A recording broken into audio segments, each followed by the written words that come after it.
జై శ్రీమన్నారాయణ. ఈరోజు మనం ధర్మపదం గ్రంథములోని చాప్టర్ 4 విభాగము 170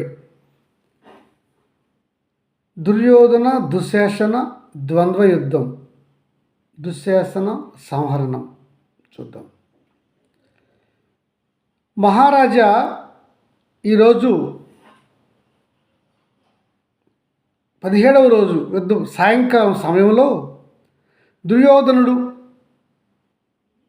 కర్ణుడు, అర్జునుడు అందరూ చూస్తుండగానే భీమ దుశ్శాసన యుద్ధం కొనసాగుతుంది అన్నాడు.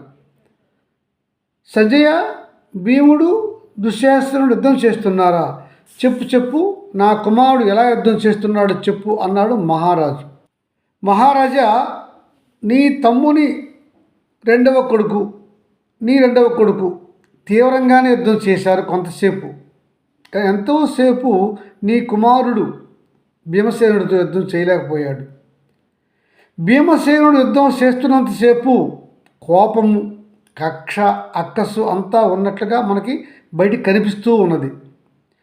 ఎలాగైతే మన కురువీరులు తమ్మండుగురు కలిసి కర్ణుడు, ద్రోణుడు యొక్క కుట్ర ద్వారా అభిమన్యుడిని సంహరించారో, ఆ అభిమన్యుడిని ఎలా సంహరించారో అదే విధముగా నీ కుమారుడిని, నీ తమ్ముని రెండవ కుమారుడు సంహరిస్తూ మామూలు సంహరించలేదు, చిత్రవద చేసి హింసించి సంహరించాడు మహారాజా అని చెప్పాడు సంజయుడు. మహారాజా, మొదట భీముడు దుశ్శాసనుడు యుద్ధం చేస్తుండగా దుశ్శాసనుడు భీముడు ద్వంద్వ యుద్ధంలో భీముడిది పైచేయి అయింది. భీముడు వచ్చి దుశ్శాసనుడి యొక్క రథాన్ని విరిచేశాడు, గుర్రాలను సారథిని సంహరించేశాడు. అప్పుడు భూమిపైకి ఇద్దరు దూకారు. భూమిపై ఇద్దరు ఘోరంగా యుద్ధం చేస్తున్నారు. అలా ఎంతోసేపు చేయలేదు. భీముడు తన గదను తీసి ఒకే ఒక్క దెబ్బతో గట్టిగా మోదాడు దుశ్శాసనుడిని. నీ కొడుకు దుశ్శాసనుడు ఆ దెబ్బకు భూమిపైన పడి రక్తం కక్కుకున్నాడు. అప్పుడు భీమసేనుడు నీ కుమారుడు యొక్క గుండెపైన కాలు పెట్టి బాగా అదిమి నొక్కాడు. ఆ పైన మోకాలుతో దుశ్శాసనుడిని గట్టిగా పొడిశాడు. తర్వాత అతడిని చేయితో తీసి పైకి గాలిలోకి ఎగరేశాడు. ఆ గాలిలో ఎగురుతున్న నీ కొడుకు యొక్క శరీరాన్ని కిందకు పడగానే భీమసేనుడు అతని మెడల చుట్టూ తిప్పేసి ఇరిసేశాడు. ఇప్పటికీ దుశ్శాసనుడి యొక్క ప్రాణాలు పోయాయి లేనిది కూడా నాకు తెలియటం లేదు. కానీ వెంటనే రౌద్రమూర్తిలా ఒక పరశురాముడిలా గంటగొడ్డలను తీసుకున్నాడు. ఆ గంటగొడ్డలను తీసుకొని వెళ్ళి ఈ దుశ్శాసనుడు దుష్టుడు, దుర్మార్గుడు, నీచుడు, ఇతడి యొక్క గుండెలు చీల్చి రక్తం తాగుతాను అని దగ్గరికి ఆ గంటగొడ్డలతో వెళ్ళాడు భీముడు.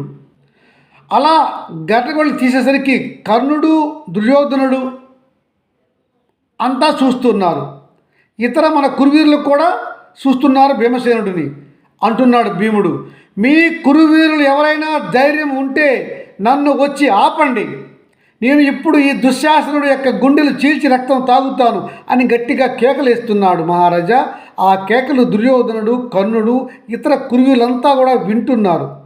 దుర్యోధనుడు కానీ, కర్ణుడు కానీ, కృపుడు కానీ, ఇంకా ఏ కురువీరులు కానీ భీముడిని దగ్గరికి వెళ్ళి ఆపలేకపోయారు మహారాజా. జడిసి దూరంగా ఉండిపోయారు. అప్పుడు మహారాజా, ఉన్మాది వలె మారిన ఆ భీముడు తన చేతిలో ఉన్న గంటగొడ్డలతో దుశ్శాసనుడి యొక్క గుండెలు చీల్చేశాడు. నరసింహమూర్తి హిరణ్యకశిపుడిని చీల్చినాడా అన్నట్లుగా చీల్చాడు గుండెలు. రక్తం పైకి పెళ్ళిపుకుతుంది. ఆ రక్తాన్ని భీమసేనుడు తన రెండు చేతులతో తాగాడు. కొంత రక్తాన్ని తన శరీరం పైన పూసుకున్నాడు.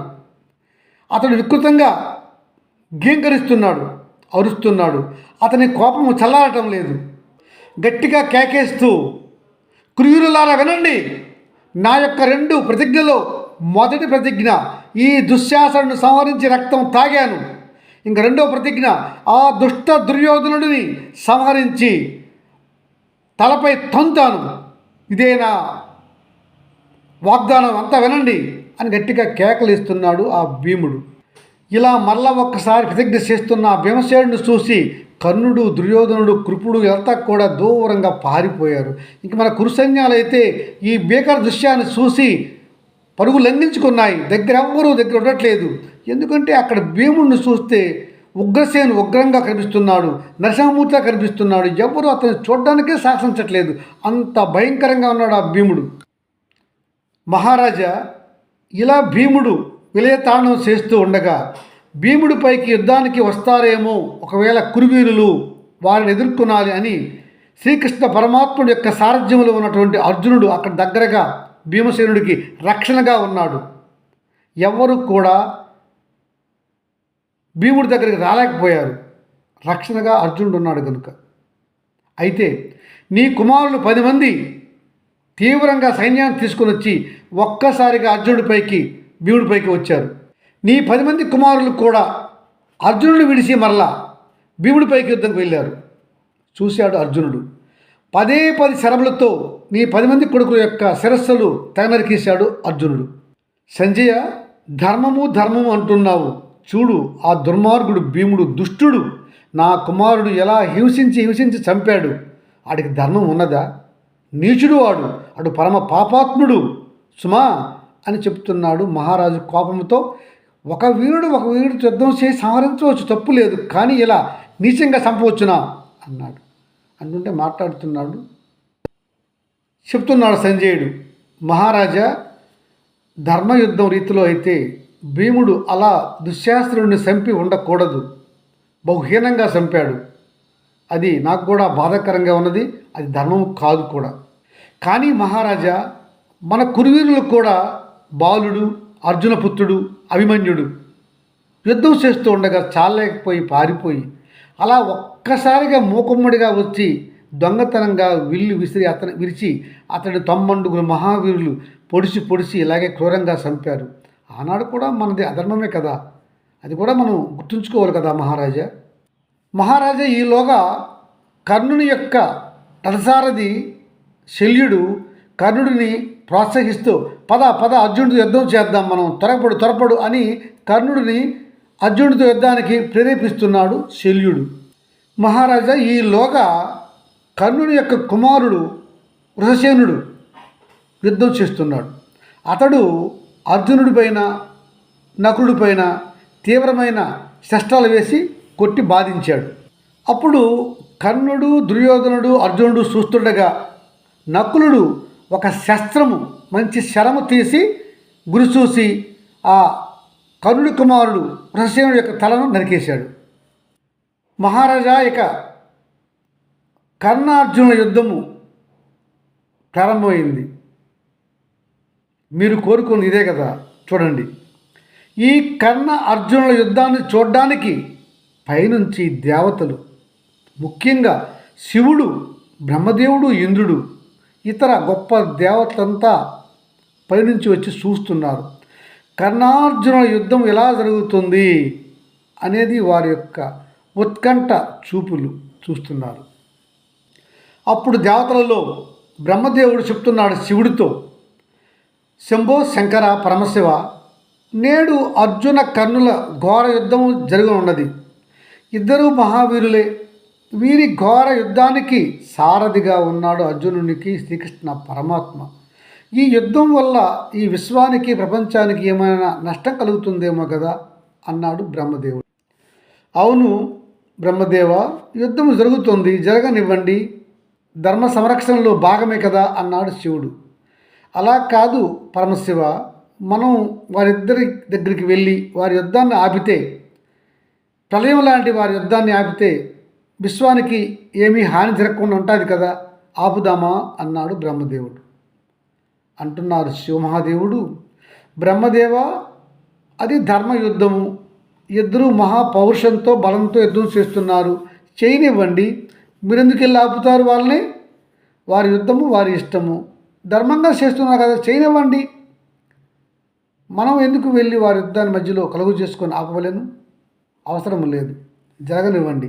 ఇది కూడా ధర్మ సంస్థాపనలో భాగముగానే జరుగుతున్నది. అంతా శ్రీకృష్ణ పరమాత్మ తెలుసు కదా అన్నాడు శివుడు. అప్పుడు బ్రహ్మదేవుడితో అంటున్నాడు ఇంద్రుడు, పరమేష్ఠి, ధర్మనిరతుడు అర్జునుడు అధర్మపరుడు కర్ణుడు. గనుక కర్ణుడి పైన అర్జునుడు గెలిస్తే బాగుంటుంది అని మీరు అనుకుంటే బాగుంటుంది, అలా జరుగుతుంది, అలా అనుకోరాదా అంటాడు బ్రహ్మదేవుడితో ఇంద్రుడు. ఎందుకంటే అలా అన్నాను మహాదేవ పరమేష్టి, ఒకవేళ కానీ కర్ణుడు అర్జునుడి పైన గెలిస్తే నరనారాయణులు ఆ కృష్ణార్జునులు వాళ్ళు ఊరుకోరు కదా, విశ్వానికి ప్రళయమే చేస్తారు వారు. అందుకే నేను అర్జునుడు గెలిస్తే బాగుంటుంది అని అన్నాడు ఇంద్రుడు. ఇంద్రదేవ విన్నావు కదా శివదేవుని యొక్క ఉవాచ, ఎందుకు నువ్వు అలా తొందరపడతావు? వారి యుద్ధము ధర్మంగా జరగని, ధర్మ సంస్థాపనలో భాగమే కర్ణార్జునుల యుద్ధము. వారి యుద్ధములు ఎవరు ముందు గెలుస్తారు అని మనమేందుకు ముందు చెప్పుకోవాలి? వద్దు, యుద్ధము జరగని, ఎలా జరుగుతుందో చూద్దాం, అంతేగాని ముందుగుండా మనం ఎవరి గెలుపు అని చెప్పకూడదు అంటాడు బ్రహ్మదేవుడు. అలా కాదు పరమేష్ఠి, తమరు ఇంతకుముందు అన్నారు కదా కృష్ణార్జునుల యుద్ధం గెలుస్తారు, అర్జునుడిదే విజయం అన్నారు కదా, అందుకనే నేను అర్జునుడు గెలిస్తే బాగుంటుంది అని అన్నాడు ఇంద్రుడు. అదిగాక మహాత్మా, కర్ణుడు ఈ యుద్ధంలో మరణిస్తే భీష్మాచార్యులు వారు, ద్రోణాచార్యులు వారు, అభిమన్యుడు, ద్రోణుడు లాంటి మహానుభావులు వెళ్ళినటువంటి పుణ్యలోకాలకి ఇతర కూడా వెళ్ళిపోతాడు. అందుకనే అలా అన్నాను. మరియు ఇన్ని నాళ్ళు ఫల్గునుడు చాలా ఇడుములు అనుభవించాడు కనుక ఇప్పుడైనా రాజ్య సుఖాలు అనుభవిస్తాడు అని అందుకని నేను అలా అన్నాను మహాదేవ అని బ్రహ్మదేవుడితో అంటున్నాడు ఇంద్రుడు. ఇలా ఇంద్రుడు బ్రహ్మదేవుడు మాట్లాడుకునేసరికి శివదేవుడు పరమేశ్వరుడు కల్పించుకున్నాడు. బ్రహ్మదేవ, ఇంద్రుడు అన్న విషయంలో తప్పు ఏమున్నది? ధర్మానికి విజయం చేకూరాలి కదా, అదే అంటున్నాడు ఇంద్రుడు. తప్పేముంది ఆయన అండంలో?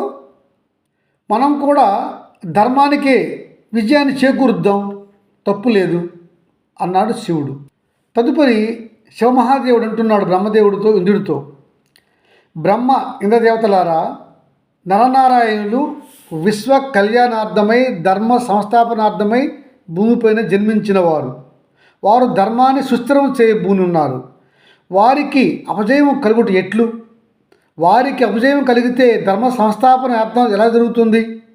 కాబట్టి మనము కూడా ధర్మార్థం తెలుసుకున్న వారమై ధర్మానికి న్యాయానికే జయం కలగాలి, అంటే నరనారాయణులకే జయం కలగాలి అని మనం నిర్ణయిద్దాం అన్నాడు శివదేవుడు.